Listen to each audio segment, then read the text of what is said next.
everyone, and welcome back to my channel. Today I wanted to discuss the books that I read in January. So doing my January wrap up. I think I started strong. I'm actually very happy with my first month of reading.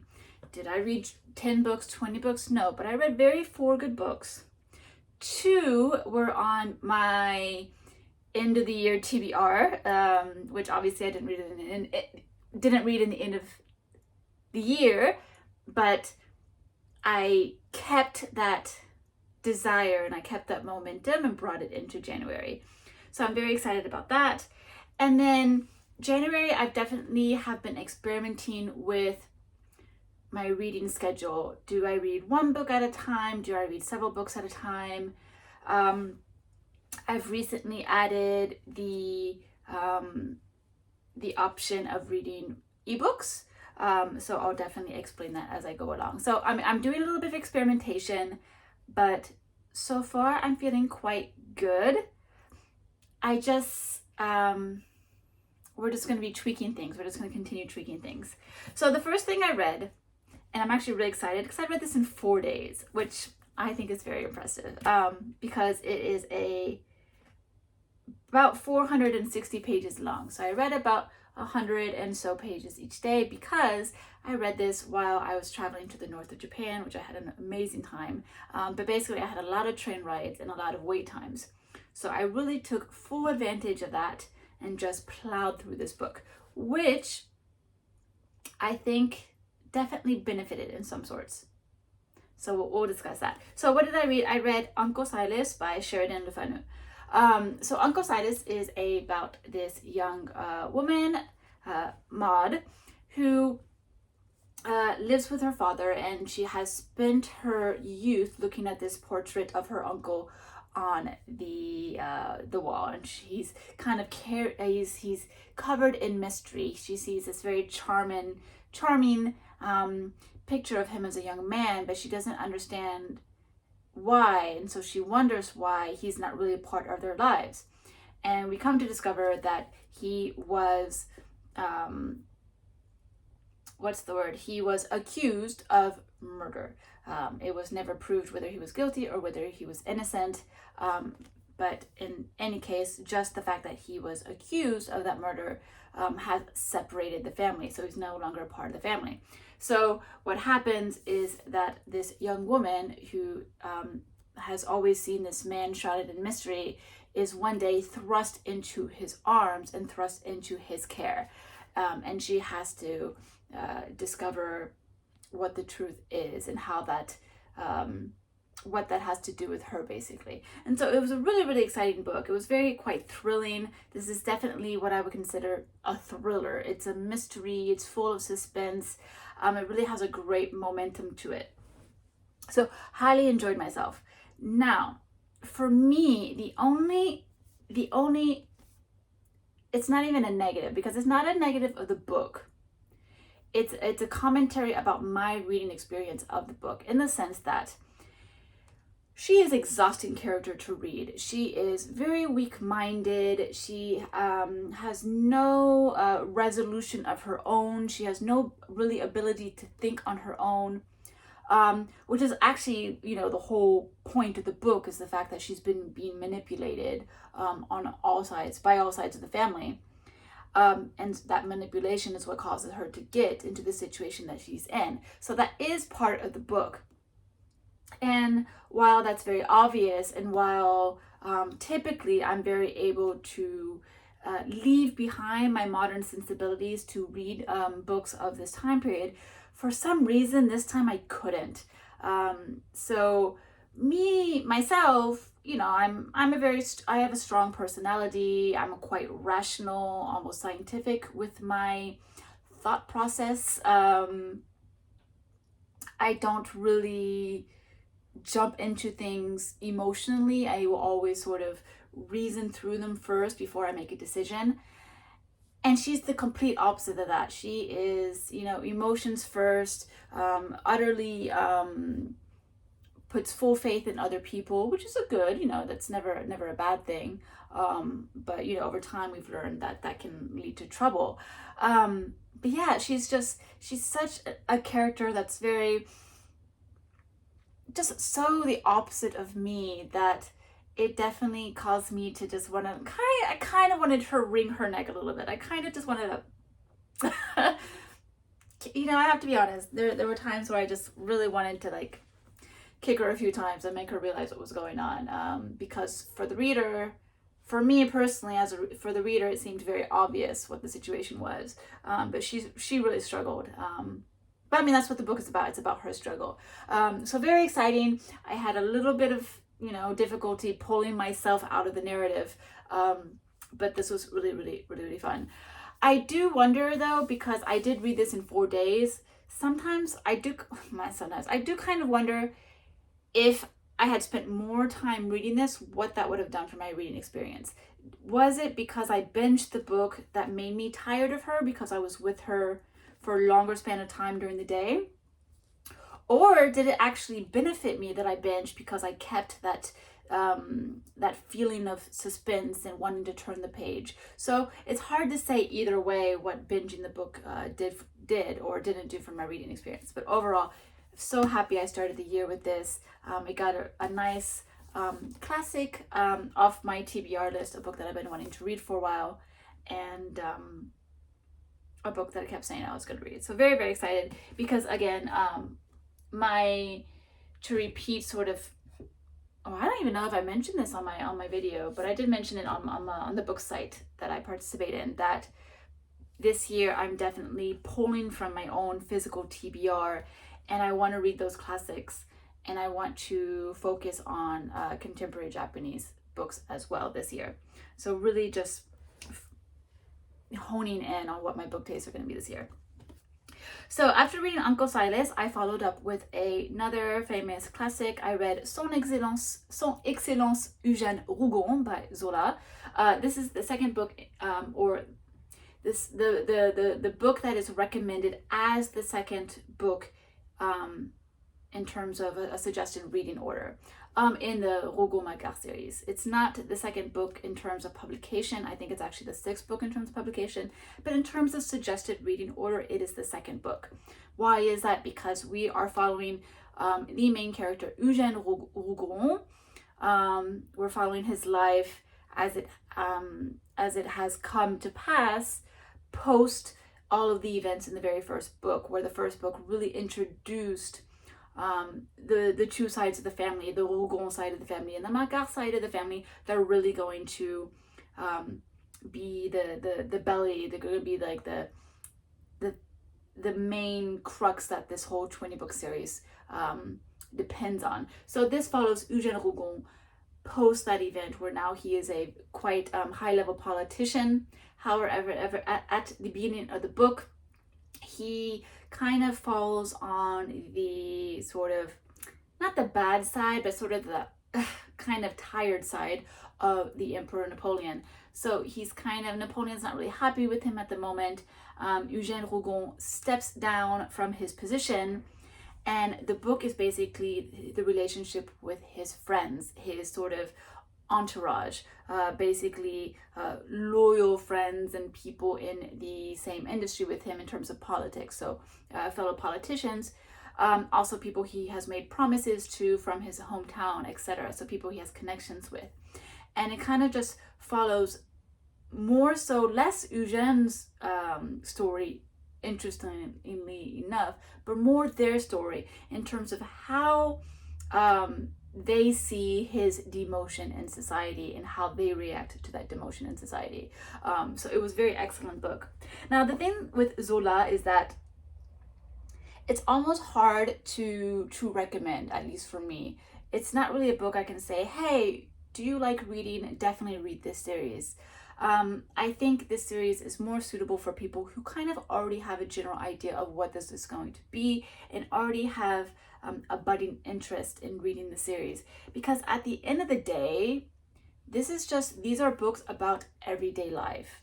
There's not really a sense of adventure. There's not a sense of major, huge going ons. Well, I mean, if you really dig deep into it, yeah, actually there are, because there's a very strong political background behind this, at least this particular book. And the first book did have sort of a revolution and an upheaval goes into it. But when you really think about it, especially this particular page, which just follows a fallen politician, and it really just follows his everyday and how his friends kind of manipulate his new position. So when you think about it, nothing really goes on in a way.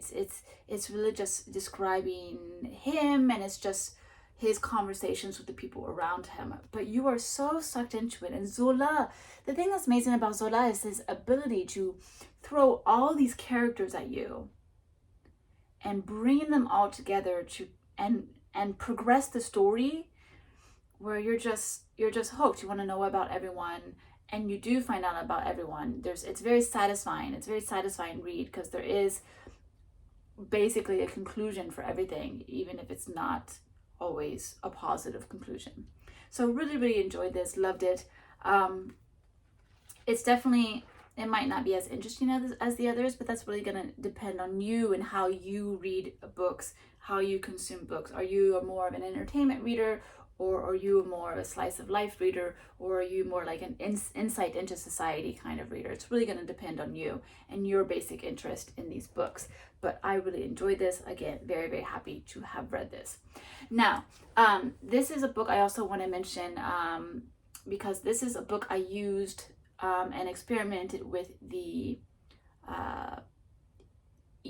electronic version. Basically, I was reading both this and the electronic version at the same time.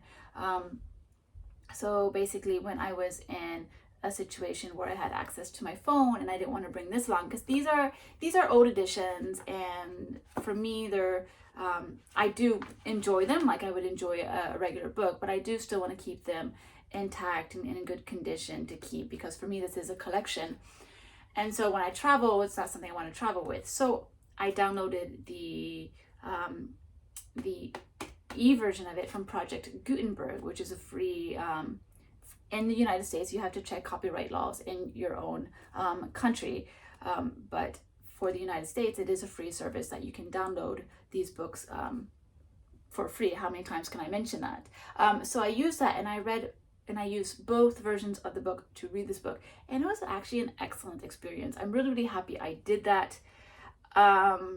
Because it really allowed me to not limit myself to reading only in the room that this book is present in. It allowed me to bring the book with me and really delve into the world. So I am continuing that experimentation with the idea of either reading a purely electronic version of the book or combining it with a physical copy of the book. So yeah, really happy I did that. I'm going to be continuing that experimentation as we go on. Now, to continue my goals of the year is to go through my pile of contemporary Japanese fiction. So I read 2 books this year. This month of January, I read my most anticipated read from last year, which is Woman Running in the Mountains by Yuko Tsushima. And I also read La vie du bon côté, which means life on the good side, although the original Japanese title is Scrap and Build. And that is by Hada Keisuke Hada. So I had both of these. And the reason I'm putting both of these books up is because I want to compare them to each other. Now, La vie du bon côté is about a young boy who lives with his grandfather and his mother. And his grandfather is 87 years old and has reached that point where he's just kind of tired of life. He's sick of life. He doesn't really have anything to live for. He has nothing to do with the day. His joints ache, and he spends his day just thinking about the pain he's in. And so it's not a very fruitful life for him. And so he constantly is saying, "Oh, I should just die. I'm such a burden on you guys. I'm a burden on my family. I'm a burden on the people around me. I serve no purpose. You're just wasting your time on me. You're wasting your money on me. I should just die. I should die. I should die. I should die." And our young protagonist makes the observation that, well, maybe you should. So basically what he does is he actually takes the words of his grandfather seriously and says, well, you know what, here's a man who keeps saying maybe he should die, I should die. Maybe he's actually telling us he wants to die. And so our protagonist, Kento, makes a decision that he's going to help his grandfather. So that's this plot. Then on the other side of the spectrum, you have Woman Running in the Mountains, which is about a young mother. She's 20 years old, if I remember, 20 or 22, if I remember one of them. And she is pregnant and by a man who she has no intention of telling him he's the father, of telling him that they've had a child. She just decides let him live his own life, and she's decided to raise the child herself. And we spend a year with her as she goes through this process of becoming a single mother. And basically what the book is her kind of fighting against this, what it is to be a single mother, what it is to be a mother in general, what it is to mean, what it means to be a woman basically in her situation. And she's kind of trying to come up with her own personal definition of what a single mother is and what a single mother should be. And she's not going to come up with the answer, but she's finding that acceptance of her, that acceptance of, you know what, this is a process, this is a journey, and this is what we're going to do. Now, the reason I wanted to compare these two books is because here we have basically a look at the treatment of the elderly in Japanese society, while in this book we have a look at the treatment of single mothers, of single women in Japanese society. And I think this created this really, really interesting juxtaposition between the two that showed very much very marginal parts of Japanese society. Basically, certainly two groups that suffer, often because they don't have the money, they don't have the ability to care for themselves anymore, and it just leaves them to leave these lives where they can't reach their full potential. So very, very interesting to read these side by side. La vie du bon côté, or Scrap and Build, which as far as I'm aware at this moment has not been translated into English, was actually a Akutagawa Prize winner. So if you've been watching my channel, you know that Akutagawa Prize is a prize that I follow very carefully in Japan. It's the major literature award prize in Japan. And it's definitely books that talk about some aspect of Japanese society. So that's why for me, those are very, very fascinating. So this was the winner of its award season. And it's definitely a difficult read. The idea that a young man is basically going to help his grandfather die. It's hard, it's tough. Kendo is not someone you're going to like. He's definitely that typical male Japanese figure who uses his girlfriend just for his own pleasures, but doesn't really care about her actual interests. But I mean, that's not to say the girlfriend's really a good person herself. She's like the standard, like, Japanese girl who just kind of wants her boyfriend to buy everything for her, and then just like doesn't really care about anything as long as she makes enough money to take care of her nails and her hair and things like that. She's like that kind of person. So you don't really feel bad for either side. And then Kento is a figure at this moment. He's unemployed. He also has a chronic pain. His grandfather has pain due to, you know, the accumulation of years and having been a farmer all his life. But our young Kento has chronic pain in general.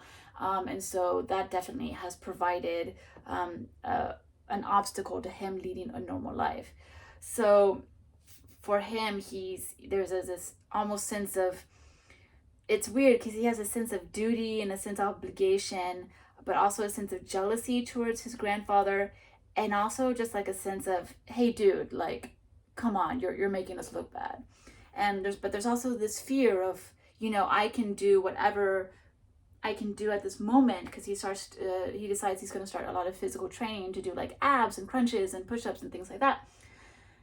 And then he just realizes, you know, wait, I could still be that guy, because my grandfather, you know, he also used to do these things. He was a farmer, he was a strong man, and he's turned into this.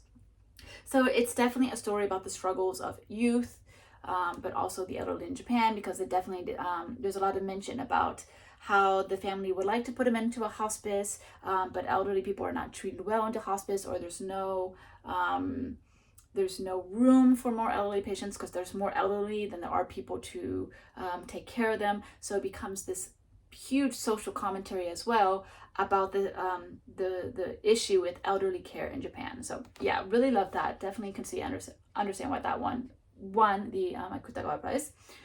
And then yeah, with this one, I mean, Yuko Tsushima is so good. This is my third book by her, and she's just so good at describing the plight of the single mother, in the sense that the single mother, they're not angels, they're not saints, they're not suddenly, they don't suddenly becoming these women who can do everything and anything for their children, sacrifice everything and forget themselves for the sake of their children. No, these are selfish women who still feel like, they're supposed to be individuals, that they're supposed to be women, that they're supposed to be something. And then this child comes along, and now they're supposed to like sacrifice everything for this child who's only existed for a few months. So Yuko Tsushima is very good about really showing you kind of the ugly side of being a single mother. So really, really fascinating. I really love this. It's not my favorite of the three. I have to say my favorite is still Territory of Light. I thought that book was beautiful because that book really used light to in a really clever way, in a way that really blinded the reader into thinking that the mother was a good mother, but in reality she wasn't. And I think reading more books by her definitely sort of brings in that, it really strengthens that understanding that Yuko Tsushima is writing about women who are not perfect, basically. So really, really loved that. So yeah, those are the books that I read in January. I really enjoyed my reading experience. I'm really having fun just experimenting and see where my mood is taking me, seeing how changing certain habits is helping me read more or making me read less, and etc., etc. So very exciting. You will notice that I did not read any Japanese at all. No mangas this month. No novels in Japanese this month. My book club, one of the members said, you know what, January, February, I cannot read a Japanese book at this moment. It's just not going to happen. And so for her, we decided just not to have any books, and we're going to start up in March. One person did ask me if I could say what the March book club read is. And I will do that, but not in this video because I can't remember the title off my head. But if you're watching this video, I'm going to have it in the description box below so you can see what we're going to read in March, so that you can read along if you would like to, because you said you would like to do that. So yeah, there we go. Those are the books that I read in January. Super, super, super happy. And I'm looking forward to showing you guys what I'm reading in February when February comes along. So anyway, thank you so much for watching, and I will see you in my next video. Bye!